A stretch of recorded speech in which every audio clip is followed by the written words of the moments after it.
నమస్కారం అడ్వకేట్ బాల గారు. నమస్తే. సార్ మాకింతవరకు తెలీదు ఈ విషయం గురించి. షర్మిల గారి కేసు ఎంతవరకు వచ్చింది? దానిలో అప్డేట్ ఏంటి అనేది ఒకసారి. ఒకటి షర్మిల గారి కేసు అంటే అదే మన జగన్మోహన్ రెడ్డి గారు షర్మిల గారి మీద, వాళ్ళ అమ్మగారి మీద, తర్వాత వాళ్ళ కంపెనీ మీద ఆయన షేర్స్ ఏవైతే ట్రాన్స్ఫర్ చేసుకున్నారో ఇల్లీగల్‌గా, ఆ షేర్స్ చేసుకున్న ట్రాన్స్ఫర్స్‌ని మళ్ళీ దాన్ని రిబ్యాక్ చేయండి, యాజ్ ఇట్ ఈస్‌గా ఉంచండి అని చెప్పేసి ఆయన కేసు వేయడం అయితే జరిగింది. నలిఫై చేయండి ఆ ట్రాన్సాక్షన్ని మొత్తం అని చెప్పేసి. ఎందుకు అలా చేయడం జరిగింది అంటే, ఆయన ఒకవేళ ఆ పిటిషన్ కానీ వేయకపోతే, అప్లికేషన్ కానీ వేయకపోతే ఎన్సీఎల్టీలో ఈయనకు రేపు అపాయం జరిగే అవకాశాలు ఉన్నాయి, బెయిల్ క్యాన్సిలేషన్ జరిగే అవకాశాలు ఉన్నాయి. ఇవన్నీ గమనించి ఆయన ఒక పిటిషన్ అయితే వేయడం జరిగింది. అయితే అది ఇవాళ విచారణకు వచ్చింది. విచారణకు వచ్చినప్పుడు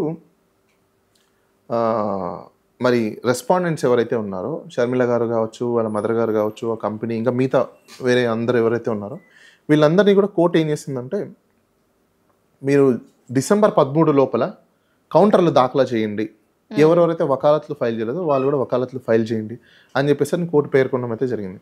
సో ఇప్పుడు ప్రస్తుతానికి ఆ కేసు ఎంతవరకు వచ్చింది అంటే, కోర్టు వాళ్ళని ఆదేశించడం ఏంటంటే, కౌంటర్లు వేయండి, మీ యొక్క సమాధానాన్ని ఏం చెప్పాలనుకుంటున్నారో, మీ మీద వేసిన అలిగేషన్స్ గురించి మీరు దానికి ఏం ఆన్సర్ ఇవ్వాలనుకుంటున్నారో ఇవ్వండి అని చెప్పేసి కోర్టు వాళ్ళని కోరడం అయితే జరిగింది.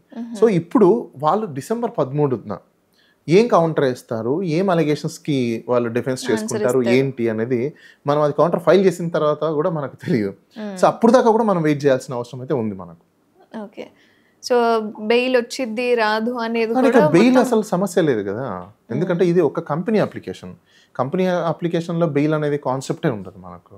సో కాబట్టి అది అంత నో నీడ్, అసలు బెయిల్ అనే ఇష్యూకే అది బెయిల్ ఎక్కడ క్యాన్సిల్ అవుతుందో అని చెప్పి భయంతో ముందే జగన్మోహన్ రెడ్డి గారు అప్లికేషన్ వేయడం అనేది జరిగింది.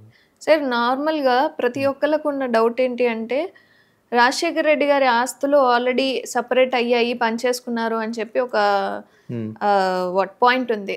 నిజంగానే అవి షేర్స్ అనేవి సెపరేట్ అయ్యాయి. ఒకటి అండి, ఇప్పుడు రాజశేఖర్ రెడ్డి గారి ప్రాపర్టీ అవునా కాదా అనేది ఆయన వచ్చి టెస్టిమనీ చేయాలి.